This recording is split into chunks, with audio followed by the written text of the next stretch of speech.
Hello football প্রেমীরা, আজ আমরা কথা বলবো মেক্সিকো এবং সাউথ আফ্রিকার সম্ভাব্য বিশ্বকাপ ম্যাচ নিয়ে। দুই দলের ইতিহাস, হেড টু হেড রেকর্ড এবং বর্তমান শক্তিমত্তা বিচার করে দেখে নেওয়া যাক কার জয়ের সম্ভাবনা বেশি।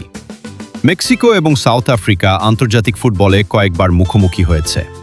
হেড টু হেড পরিসংখ্যানে মেক্সিকো এগিয়ে রয়েছে।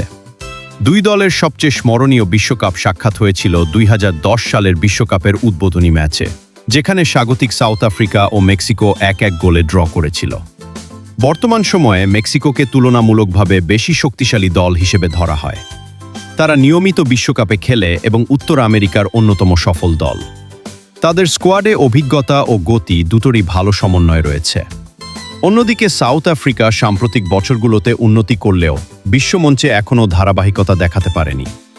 মেক্সিকোর শক্তি হল তাদের দ্রুত আক্রমণ, বল দখলে রাখার সক্ষমতা এবং আন্তর্জাতিক টুর্নামেন্টের অভিজ্ঞতা। অপরদিকে সাউথ আফ্রিকা নির্ভর করবে তাদের শারীরিক শক্তি, কাউন্টার অ্যাটাক এবং দলগত পারফরম্যান্সের ওপর। যদি দুই দল তাদের সেরা একাদশ নিয়ে মাঠে নামে, তাহলে ম্যাচটি প্রতিদ্বন্দ্বিতাপূর্ণ হওয়ার সম্ভাবনা রয়েছে। তবে কাগজে কলমে এবং সাম্প্রতিক পারফরম্যান্স বিবেচনায় মেক্সিকো কিছুটা এগিয়ে থাকবে।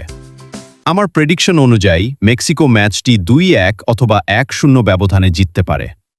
তবে বিশ্বকাপের মঞ্চে যে কোনো কিছুই ঘটতে পারে, আর সাউথ আফ্রিকা যদি সুযোগগুলো কাজে লাগাতে পারে, তাহলে চমক দেখানোর ক্ষমতা তাদের অবশ্যই আছে।